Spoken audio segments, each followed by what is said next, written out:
Hello students, कैसे हैं आप सब लोग। उम्मीद करती हूँ सब अच्छे होंगे। मैं Meena Rana ICT virtual class में आपका स्वागत करती हूँ। स्टूडेंट्स, हम पढ़ रहे हैं क्लास 10th की हिंदी और यहाँ हमने प्रीवियस लेक्चर में संगतकार कविता पढ़ी और इस पर हम प्रश्न उत्तर कर रहे थे। तो जैसा कि हमने प्रीवियस लेक्चर में आपको बताया कि एक संगतकार उस मुख्य गायक के साथ अपनी उसकी आवाज में अपनी आवाज मिलाता है और उसको साथ देता है। वो उस समय उस मुख्य गायक का साथ देता है जिस समय मुख्य गायक अपनी आवाज से डगमगाता है, जिस समय वो जो है अपने सुरों में डूब जाता है और स्थाई को कहीं ना कहीं भूलने का उसको जो है महसूस होता है। लेकिन जो संगतकार है वो उसकी सहायता करता है, उसकी मदद करता है और हमेशा ही उस मुख्य गायक के साथ रहता है, उसका साथ देता हुआ। अब अगला प्रश्न है भाव स्पष्ट करना है और उसकी आवाज में जो हिचक साप सुनाई देती है या उसके स्वर को ऊंचा न उठाने की जो कोशिश है उसे विफलता नहीं, उसकी मनुष्यता समझा जाना चाहिए। तो ये अंतिम पंक्तियों में यहाँ पर कवि ने बताया, मंगलेश डबराल जी ने लिखी है ये कविता। और ये कविता में वो अंतिम पंक्तियों में उन्होंने क्या कहा कि वो जो संगतकार है वो क्या करता है, वो अपनी आवाज में एक हिचक साफ उसकी सुनाई देती है। जो संगतकार है वो अच्छा गाता है, वो सुरीला गाता है, लेकिन वो अपनी आवाज में एक संकोच रखता है, एक हिचक उसकी आवाज में सुनाई देती है। यानी उसकी आवाज की एक सीमा होती है, वो अपनी आवाज को ज्यादा ऊंचा नहीं करता है। क्यों? या अपने स्वर को ऊंचा न करने की उसकी कोशिश रहती है। ऐसा वो इसलिए करता है क्योंकि वो मुख्य गायक का सम्मान करता है और अगर वो ऐसा करता है तो जो मुख्य गायक है उसकी सफलता जो है में बाधा पड़ सकती है, क्योंकि फिर तो अब ये जो है, अब यहाँ कवि कहते हैं कि उसे विफलता नहीं, वो ऊंचे स्वर में नहीं गा रहा है, उसकी आवाज में संकोच है, ये उसकी विफलता नहीं है बल्कि उसकी मनुष्यता है, उसकी दया है। वो उस मुख्य गायक की सफलता में उसका साथ देता है, ना कि उससे आगे भागने की कोशिश करता है। यहाँ जो संगतकार है उसमें जो है मुख्य गायक की तरह गाने की उसमें काबिलियत है, उसमें वो कौशल है। जो मुख्य गायक है गाता है उस तरह की कौशल उसमें भी है, लेकिन वो फिर भी अपनी आवाज को आगे नहीं करता है, ऊंचा नहीं करता है। जैसे कि हमने पहले भी बताया कि जब आप किसी अपने गुरु, अपने माता पिता का सम्मान करते हैं तो आप अपनी आवाज को थोड़ा एक लिमिट में रखते हैं, आप अपनी आवाज को ज्यादा ऊंचा नहीं करते हैं। क्या आप नहीं कर सकते हैं? क्या ये आपकी विफलता है कि आप अपने पेरेंट्स से बहुत जोर से बात नहीं करते हैं? क्या इसे आप अपनी असफलता कहेंगे? नहीं, ये आपका अपने माता पिता, अपने गुरुओं के प्रति, अपने बड़ों के प्रति सम्मान है। यही सम्मान वो संगतकार भी उस मुख्य गायक का करता है और वो जो है उसकी सफलता में बाधा नहीं बनता है। यानी उसकी सफलता के लिए उसका जो है प्रयास हमेशा ही कार्यरत रहता है, वो हमेशा ही प्रयास करता है कि मुख्य गायक का जो गाना है वो हमेशा जो है सफल रहे।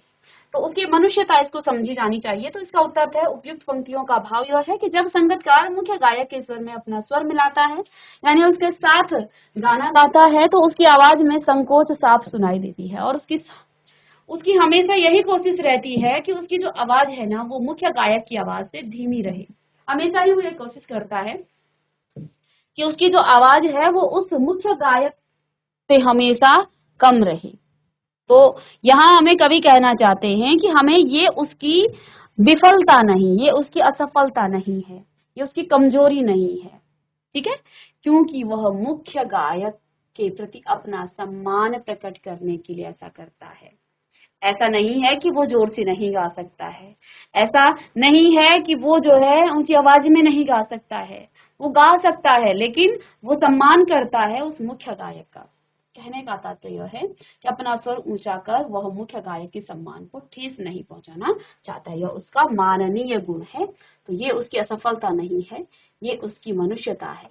चलिए, तो यहाँ इस कविता के माध्यम से कवि हमारा ध्यान उन पर्दे के पीछे जो कलाकार होते हैं जिनकी तरफ हमारा ध्यान कभी भी नहीं जाता है, ना ही हम उनके बारे में उनकी योग्यताओं को पहचानते हैं, ना ही हम उनके नाम को जानते हैं, उनकी ओर हमारा ध्यान आकर्षित करना चाहते हैं यहाँ कवि कि जो किसी कार्य में, जैसे हमने यहाँ प्रीवियस जो क्वेश्चन था उसमें आपने एक गाने के अलावा और कौन कौन से क्षेत्र हैं? जैसे आप जब चुनाव होते हैं तो उस समय देखिए बहुत सारे लोगों का उसमें योगदान होता है। उस चुनाव के प्रचार में जो उस नेता से नीचे के लोग होते हैं, नीचे लेवल के लोग होते हैं, जो उस चुनाव में खड़े नहीं होते हैं, वो बहुत मेहनत करते हैं। लेकिन जब चुनाव का रिजल्ट आता है तो उस समय सिर्फ और सिर्फ उस एक नेता का नाम आता है, उन लोगों का योगदान नगण्य उस टाइम हो जाता है। तो ऐसे ही कई क्षेत्र ऐसे हैं जो पर्दे के पीछे बहुत काम करते हैं, किसी भी कार्य में उनका बहुत बड़ा योगदान होता है, लेकिन हमारा ध्यान उनकी तरफ कभी भी आकर्षित नहीं होता है, हमारा ध्यान उनकी तरफ नहीं जाता है। हमारा ध्यान इधर लाना चाहते हैं यहाँ कवि इस कविता के माध्यम से। तो आइए नेक्स्ट प्रश्न है, किसी भी क्षेत्र में प्रसिद्धि पाने वाले लोगों को अनेक लोग तरह तरह से अपना योगदान देते हैं। कोई एक उदाहरण देकर आपको कथन, तो इसमें जो है हमने नेता का आपको उदाहरण दिया था कि जब कोई राजनेता क्या करता है, किसी चुनाव में वो जो है खड़ा होता है तो उस समय उसके पीछे कई लोगों का हाथ होता है जो उसके साथ देता है। लेकिन जब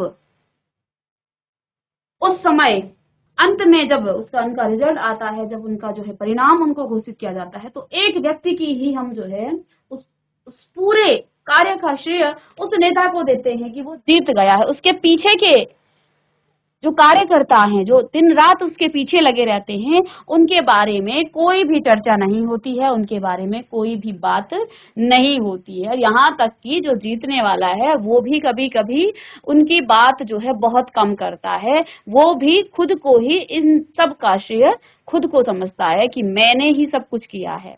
लेकिन किसी नेता को चुनने में जनता का हाथ होता है, अगर जनता उसे वोट न दे तो फिर वो जो है कुछ भी नहीं है, ठीक है। बट ये जो है सब हमारा दुर्भाग्य है। चलिए, तो यहाँ पर देखिए इस प्रश्न का उत्तर, किसी भी क्षेत्र में प्रसिद्धि पाने वाले लोगों को अनेक लोग जो है उसमें तरह तरह से अपना योगदान देते हैं। जब कोई व्यक्ति किसी क्षेत्र में प्रसिद्धि पाता है तो उसमें कई लोगों का योगदान होता है। उसकी सफलता में योगदान देने वाले बहुत से लोग होते हैं जो पर्दे के पीछे रह जाते हैं और प्रकाश में नहीं आ पाते हैं। इसका एक उदाहरण हमारे क्षेत्र के किसी भी राजनेता को देख लीजिए। थोड़े दिनों पहले तक चुनाव लड़ने वाले जो प्रत्याशी हैं वो अत्यंत साधारण आदमी हुआ करते हैं और उसके सद्व्यवहार से प्रेरित होकर लोग उसे चुनाव लड़ने के लिए तो प्रेरित करते हैं या खुद जो है वे कभी कभी स्वेच्छा से ही चुनाव लड़ने के लिए खड़े हो जाते हैं। कुछ लोगों की टीम उसके लिए चंदा एकत्र करना शुरू कर देती है। युवा वर्ग उसकी स्वेच्छा से प्रचार का कार्य करते हैं, जिम्मे संभाल लेते हैं। बाजार में बड़े दुकानदार पोस्टर, होर्डिंग्स और बैनर्स का खर्चा उठा लेते हैं। करीब 20-25 लोग उसके साथ दिन रात एक करके क्षेत्र में घूमते हैं और चुनाव होने तक साये की तरह उसके साथ जो है रहते हैं। चुनाव हो जाने के बाद इन सहयोगों को कोई नहीं जानता है और केवल चुनाव जीते हुए व्यक्ति को ही पहचान बनती है, उसी की पहचान बनती है।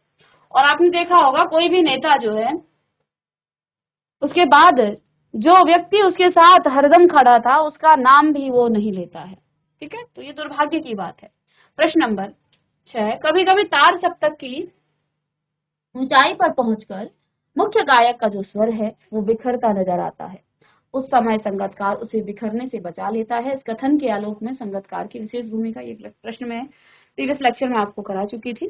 तो चलिए नेक्स्ट प्रश्न जो आपका है 7वां प्रश्न, सफलता के चरम शिखर पर पहुंचने के दौरान यदि व्यक्ति लड़खड़ाता है तब उसे सहयोगी किस तरह संभालते हैं? ये प्रश्न हमारा नहीं हुआ था, यहाँ से आप लिखेंगे प्रश्न को। प्रश्न नंबर 7, सफलता के चरम शिखर पर पहुंचने के दौरान यदि व्यक्ति लड़खड़ाता है तब उसे सहयोगी किस तरह संभालते हैं? यदि कोई व्यक्ति जो है अब थोड़ी ही उसके कुछ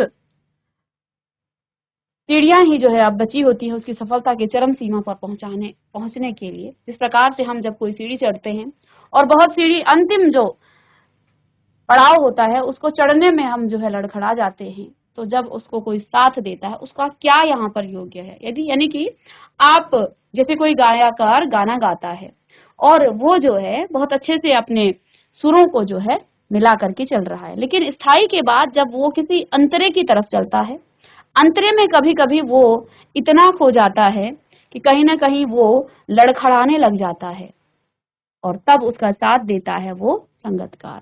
तो यहाँ पर यही इसी के परिप्रेक्ष्य में लिखा है कि सफलता के चरम सीमा पर या शिखर पर पहुंचने के दौरान यदि व्यक्ति लड़खड़ाता है, तब उसे जो सहयोगी हैं वो किस तरह से संभालते हैं।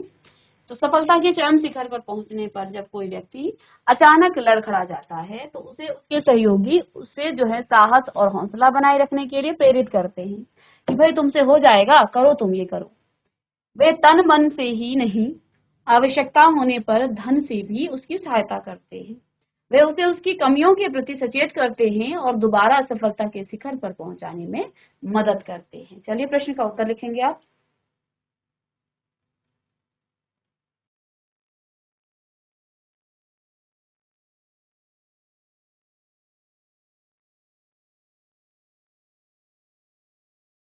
चलिए यहाँ काव्यांश आपके सामने है और इस काव्यांश पर आधारित प्रश्न आपके यहाँ पर जिस तरह से पेपर में पूछे जाते हैं आपके प्रश्न, आपके पास एक काव्यांश दिया जाएगा इस तरह से, जैसे मुख्य गायक की चट्टान जैसे भारी स्वर का साथ दे दी, वह आवाज सुंदर कमजोर कांपती हुई थी।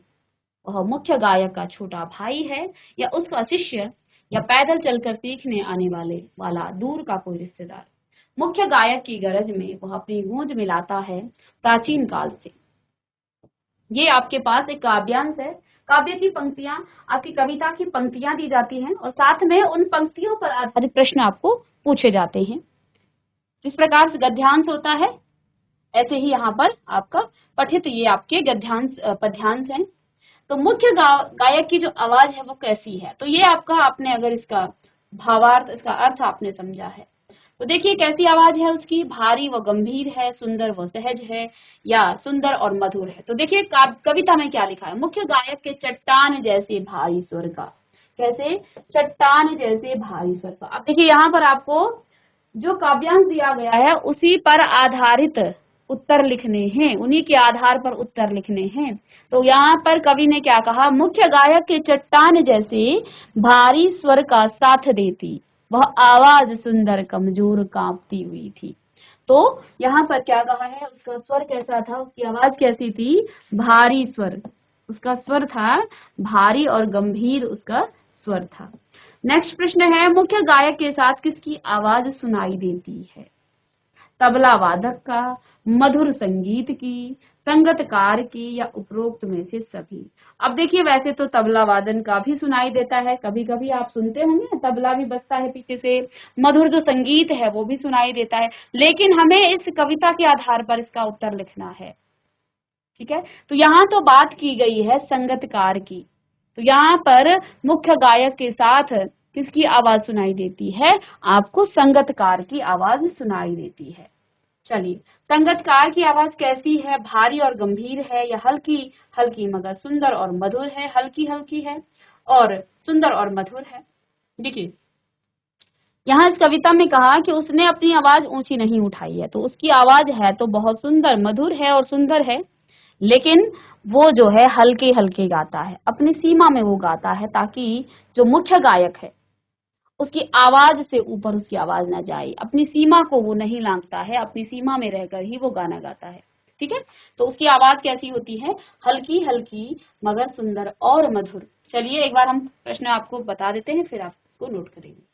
कवि के अनुसार संगतकार कौन हो सकता है, तो देखिए यहाँ पर इस कविता में क्या लिखा है, इस पंक्तियों में, वैसे तो हम पंक्तियां पढ़ ही चुके हैं, तो क्या कहा, वह मुख्य गायक का छोटा भाई हो सकता है, उसका कोई शिष्य हो सकता है, या पैदल चलकर आने वाला उसका कोई दूर का रिश्तेदार हो सकता है।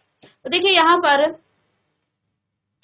प्रश्न क्या है, संगतकार की आवाज कवि के अनुसार वो कौन हो सकता है, तो मुख्य गायक का वो छोटा भाई हो सकता है, मुख्य गायक का वो शिष्य हो सकता है, या मुख्य गायक का कोई दूर का रिश्तेदार। तो पंक्तियों में, काव्यांश की पंक्तियों में हमने तीनों ही चीजें यहाँ पर पढ़ी हैं कि वो उसका कोई छोटा भाई हो सकता है, वो मुख्य गायक का कोई शिष्य हो सकता है, या उस मुख्य गायक का दूर का कोई रिश्तेदार हो सकता है।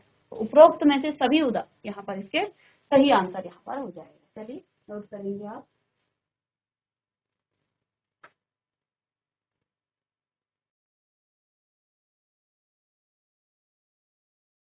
चलिएगा नेक्स्ट प्रश्न करेंगे, मुख्य गायक की आवाज और उसके संगीत को और प्रभावशाली कौन बनाता है, तो जैसे कि हम जानते हैं ये जो कविता है वो संगीतकार के लिए ही यहाँ पर लिखी गई है। तो मुख्य गायक की कविता को या गायन को या संगीत को जो है प्रभावशाली बनाता है एक संगीतकार। हर वक्त वो उस मुख्य गायक के साथ रह करके अपनी सुरीली आवाज से वो उसका साथ देता है। अगला काव्यांश है, इस तरह के प्रश्न पूछे जाते हैं। गायक जब अंतरे के जटिल तानों के जंगल में खो चुका होता है या अपने ही सरगम को लांघ कर चला जाता है, भटकता हुआ एक अनहद में, तब संगीतकार ही स्थाई को संभाले रहता है, जैसे समेटता हो मुख्य गायक का पीछे छूटा हुआ सामान, जैसे उसे याद दिलाता हो उसका बचपन जब वह नौसिखिया था। तो यहाँ पर अर्थ तो आप समझ ही गए हैं, हमने आपको बता दिया था। गायक जब अंतरे की जटिल तानों के जंगल में खो चुका होता है, एक गायक मुख्य गायक जो है जब एक जटिल अंतरे की तरफ जाता है और उसको गाने में जो है वो उस तान में, उस सुर में, उस लय में खो जाता है या अपने ही सरगम को लांग लेता है, चला जाता है भटकता हुआ एक अनहद में, तब संगीतकार जो है उस स्थाई को संभाले रहता है। पुनः वो जो है स्थाई को गा करके उसको उस लाइन तक लाता है, जैसे समेटता। और ऐसा प्रतीत होता है जैसे कि जो मुख्य गायक है वो अपना कोई पुराना सामान, कोई सामान वो जो है छोड़ गया हो और ये जो संगीतकार है उसका सामान समेटता हुआ उसके पीछे जो है जा रहा हो। ठीक है, जैसे उसे याद दिलाता हो उसका बचपन जब वह नौसिखिया था और उस समय उसको जो है उस पल की याद आती है जब वो नया नया अपने गुरु से सीख रहा होता है, तो तब की याद उसे आती है, क्योंकि जब वो भटक जाता था अपने तानों से, तब उसका गुरु उसे जो है पुनः उस स्थाई को टकलाने की कोशिश करता था, उसकी मदद करते थे। तो जटिल तानों के जंगल में पंक्ति में कौन सा अलंकार है? जटिल तानों के जंगल में, यहाँ पर जटिल तानों यानी अंतरे की जो जटिलता है उसको जंगल में कहा, यहाँ पर रूप दिया गया है ना, तो इसमें आपका रूपक अलंकार है। ठीक है, जब मुख्य गायक अपने सुरों से भटक जाता है तो सुर पकड़ने में उसकी सहायता कौन करता है? संगीतकार ही यहाँ पर उसकी मदद करता है। चलिएगा इसको आप नोट करेंगे। तो उस समय एक संगीतकार ही उसकी मदद करता है।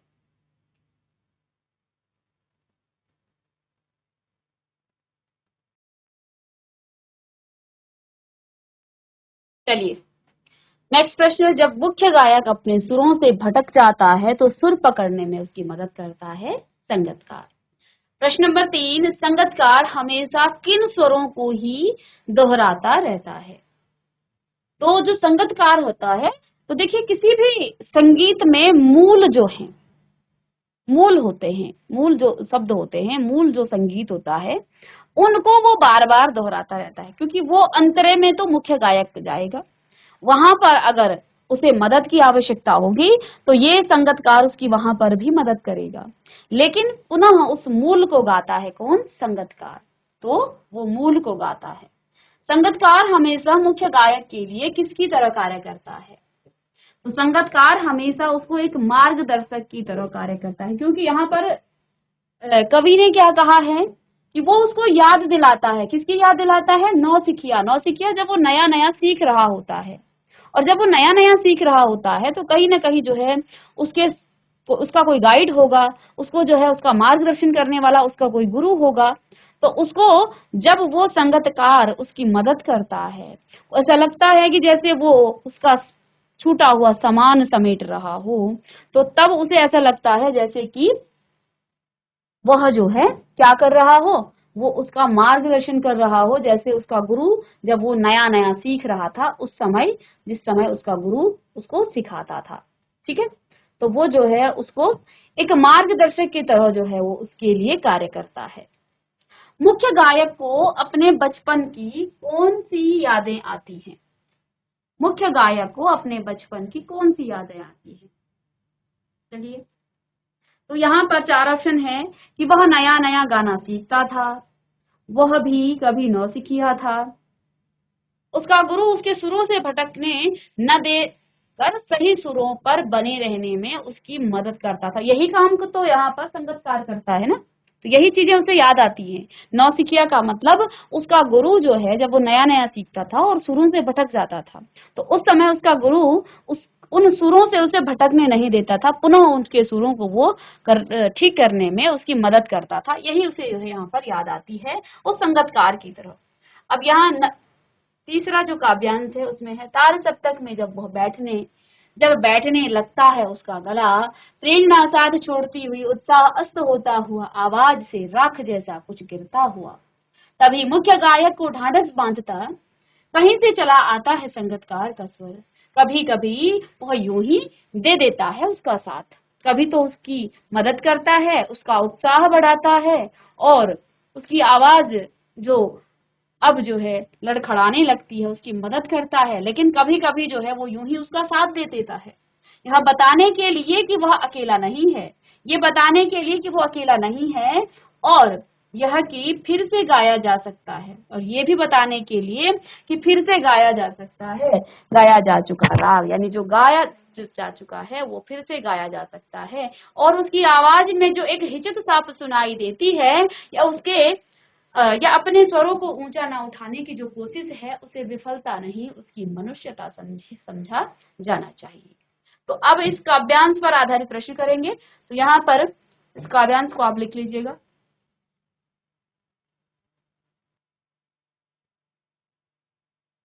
चलिए, तो तार सप्तक में जब बैठने लगता है उसका गला, अब आपके पास नोटबुक में तो आपकी बुक में तो है ही, आप यहाँ से लिखेंगे तार सप्तक में और फिर डॉट डॉट करके आप लास्ट में लिखेंगे क्या, उसकी मनुष्यता समझा जाना चाहिए। चलिए इस तरह से लिखेंगे।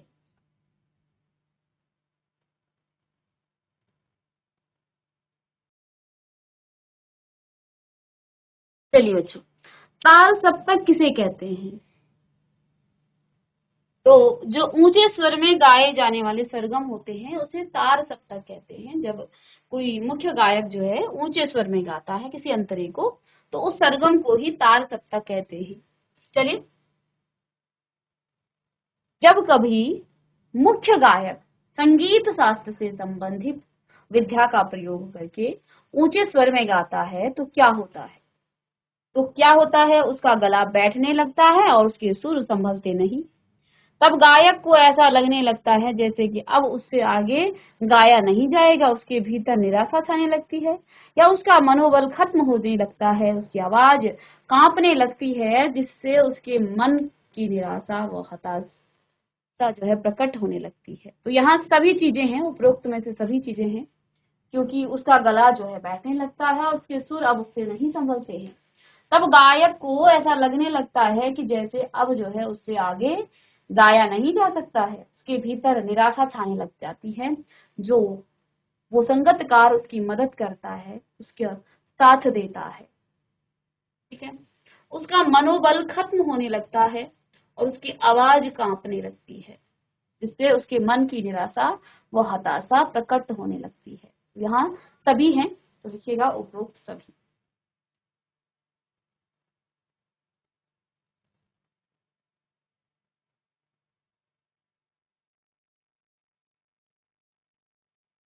मुख्य गायक का हौसला बढ़ाने वाला व उसके अंदर उत्साह जगाने वाला कौन है? तो कवि द्वारा लिखी गई कविता,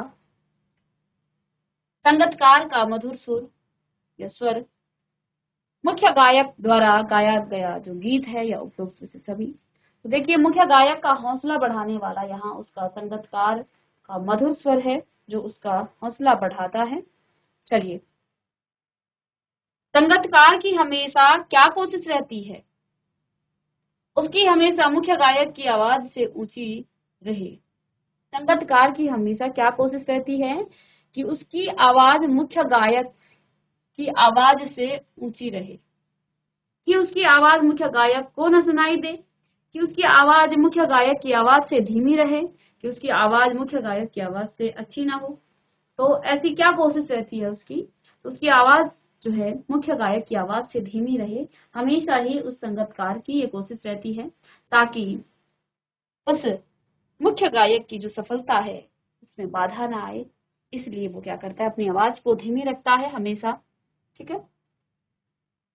चलिए नेक्स्ट प्रश्न है, संगतकार अपना स्वर ऊंचा कर मुख्य गायक के सम्मान को ठेस नहीं पहुंचाना चाहता है, यह क्या दर्शाता है? ये उसका मानवीय गुण है, अमानवीय गुण है, या उसके कला के प्रति प्रेम है, या उसका मुख्य गायक के प्रति प्रेम है? तो क्या है? ये उसका मानवीय गुण है। जैसा कि यहाँ हमने कविता में यही बात पढ़ी थी कि ये उसका एक मानवीय गुण है। चलिए, मुख्य गायक का साथ देने वाले संगतकार की भूमिका के महत्व का प्रतिपादन कीजिए। यहाँ पर आपने अभी तक जितनी भी बातें पढ़ी हैं वो सभी बातें हम संगतकार के बारे में ही पढ़ रहे हैं। तो ये कविता मुख्य गायक, मुख्य संगीतकार का साथ देने वाले उस संगतकार की भूमिका के इर्द गिर्द घूमती है। जब मुख्य गायक किसी संगीत सभा में अपना कोई गीत प्रस्तुत कर रहा होता है तो उसकी जो भारी भरकम आवाज होती है उसके साथ ही हमें संगतकार की आवाज सुनाई देती है। वह आवाज हल्की होती है मगर सुंदर और मधुर सुनाई देती है। यह संगतकार मुख्य गायक का छोटा भाई हो सकता है, उसका कोई शिष्य हो सकता है, या फिर उसका कोई दूर का रिश्तेदार हो सकता है जो पैदल चलकर यहाँ मुख्य गायक के साथ जो है सीखने आया है। और सबसे खास बात यह है कि संगतकार जब से गायक ने गाना शुरू किया है तब से उसका साथ देता है, यानी शुरू से ही वो उस मुख्य गायक का साथ देता है। ठीक है, और अपनी आवाज, उसकी आवाज में अपनी आवाज को मिलाकर उसके संगीत को और भी प्रभावशाली बनाता है। कविता के माध्यम से कवि क्या बताना चाहते हैं, तो ये आप अपना प्रश्न स्वयं करेंगे। और फिर इसमें जो है कुछ और प्रश्न हैं। जब मुख्य संगीतकार अपनी ही धुन में खो जाता है और अपने सुरों से भटकने लग जाता है, तब संगीतकार सब कुछ कैसे संभाल लेता है? तो ये प्रश्न जो है हम बार बार घूम करके वही बातें आ रही हैं। तो इन प्रश्नों को अब आप कर लेंगे क्योंकि हमने कविता को रिवाइज भी कर लिया है और उसके प्रश्न हमने हर प्रश्न एक दूसरे से रिलेट है और बार बार उस कविता का ही जिक्र करते हैं। घूम फिरकर हमें उसी भावार्थ पर आना है, उसी अर्थ पर आना है। तो प्रश्नों के अकॉर्डिंग अब आप प्रश्नों को भी कर लेंगे। बाकी हमने इस कविता के सारे प्रश्न कर लिए हैं और साथ में हमने कुछ काव्यांशों के प्रश्न भी किए आज की क्लास में। उम्मीद करती हूँ आप इसी तरह से इनके उत्तर लिख रहे होंगे। मिलते हैं नेक्स्ट लेक्चर में, तब तक के लिए thank you and have a nice day.